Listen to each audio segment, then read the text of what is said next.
Bible संदेश, मैंने तुम्हें चुना है। आधार वचन, यूहन्ना 15:16। तुमने मुझे नहीं चुना, परंतु मैंने तुम्हें चुना है और तुम्हें नियुक्त किया कि तुम जाकर फल लाओ और तुम्हारा फल बना रहे, कि तुम मेरे नाम से जो कुछ पिता से मांगो वह तुम्हें दे। प्रिय भाइयों और बहनों, आज हम यूहन्ना 15:16 के इस अद्भुत वचन पर मनन करेंगे। यह वचन हमें हमारे जीवन के उद्देश्य, परमेश्वर के प्रेम और हमारी बुलाहट के बारे में सिखाता है।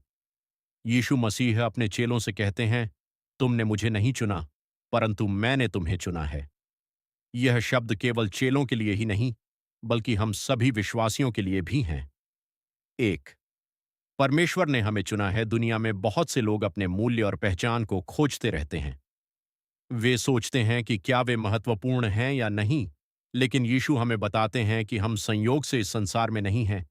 परमेश्वर ने हमें पहले से जाना, प्रेम किया और चुना है। जब हम यह समझते हैं कि परमेश्वर ने हमें चुना है, तब हमारा आत्मविश्वास बढ़ता है। हम जानते हैं कि हमारा जीवन व्यर्थ नहीं है। हम परमेश्वर की विशेष योजना का हिस्सा हैं। चाहे हम गरीब हों या अमीर, शिक्षित हों या अशिक्षित, परमेश्वर की दृष्टि में हम बहुमूल्य हैं। 2, चुने जाने का उद्देश्य, यीशु केवल यह नहीं कहते कि मैंने तुम्हें चुना है, बल्कि यह भी कहते हैं कि मैंने तुम्हें नियुक्त किया कि तुम जाकर फल लाओ। एक विश्वासी का जीवन केवल आशीष प्राप्त करने के लिए नहीं है, बल्कि दूसरों के लिए आशीष बनने के लिए है।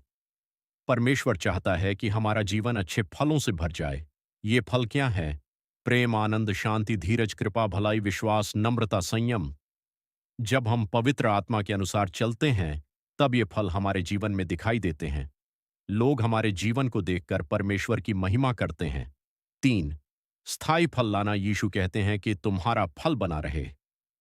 दुनिया की बहुत सी उपलब्धियां अस्थायी होती हैं। धन, प्रसिद्धि और पद एक दिन समाप्त हो सकते हैं, लेकिन परमेश्वर के लिए किया गया कार्य हमेशा बना रहता है।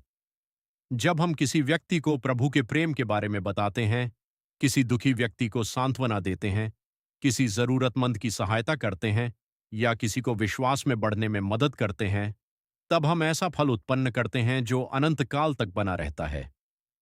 परमेश्वर चाहता है कि हमारा जीवन केवल कुछ समय के लिए नहीं, बल्कि हमेशा के लिए प्रभाव डाले।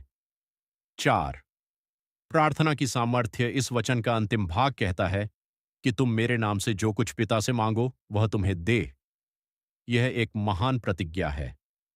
यीशु हमें सिखाते हैं कि हम पिता परमेश्वर के पास विश्वास के साथ आ सकते हैं। जब हम यीशु के नाम में प्रार्थना करते हैं और परमेश्वर की इच्छा के अनुसार मांगते हैं, तब परमेश्वर हमारी सुनता है।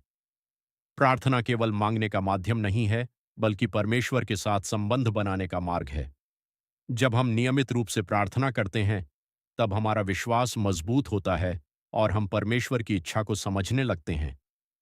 5, आज हमारे लिए संदेश, आज यह वचन हमें 3 महत्वपूर्ण बातें सिखाता है। पहली, हम परमेश्वर द्वारा चुने गए हैं। हमें अपने जीवन को तुच्छ नहीं समझना चाहिए। दूसरी, हमें फलदायी जीवन जीना है। हमारा चरित्र, हमारे कार्य और हमारी गवाही दूसरों के लिए आशीष बननी चाहिए। तीसरी, हमें विश्वास के साथ प्रार्थना करनी है। परमेश्वर हमारी प्रार्थनाओं को सुनता है और अपनी इच्छा के अनुसार उत्तर देता है। निष्कर्ष, प्रिय मित्रों, यीशु मसीह ने हमें चुना है, बुलाया है और एक उद्देश्य दिया है। हम केवल इस संसार में जीने के लिए नहीं, बल्कि परमेश्वर की महिमा करने और स्थायी फल लाने के लिए बुलाए गए हैं। आइए हम अपने जीवन को प्रभु के हाथों में समर्पित करें और प्रतिदिन यह प्रार्थना करें, हे प्रभु यीशु, धन्यवाद कि आपने मुझे चुना। मेरी सहायता करें कि मैं आपके लिए फलदायी जीवन जी सकूं। मुझे प्रेम, विश्वास और आज्ञाकारिता में बढ़ाए। मेरी प्रार्थनाओं को सुनें और मुझे आपकी इच्छा के अनुसार चलने की सामर्थ्य दें। आमीन। परमेश्वर आपको आशीष दे।